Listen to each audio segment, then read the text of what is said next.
கையை நல்லா ஸ்ட்ரைட்டா வைங்க. கீழே தொங்க போட்டு கீழே வரும். நல்லா ஸ்ட்ரைட்டா வைங்க. கை நீட்டி வைங்க. முழங்கை மடங்காம நேரா நீட்டி வைங்க.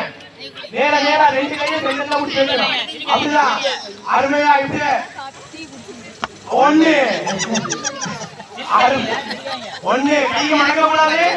ரெண்டு கை கீழே போகக்கூடாது. கை கீழே போகக்கூடாது.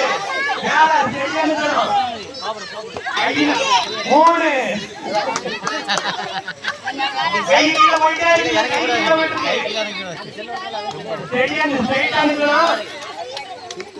அருமையான விளையாட்டு. கீழே கீழே போகுது. அங்கே அப்படியே பிடிச்சிருந்துக்கிறவங்க கையை மறக்கிட்டே இருந்தாலும் அடுத்தது மூணு கை கீழே போயிட்டுப்பா. மேல சரியா நான் சொன்னேன். அப்புறம் திருப்பி சொன்னேன். அருமை அருமை. அப்படியேதான் முழங்கைய மறக்காம அப்படியே சரியா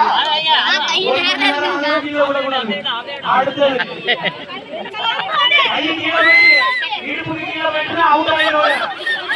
இடுப்புக்கு மேல இருக்கிற எங்க கீழே போயிட்டே இருக்குது.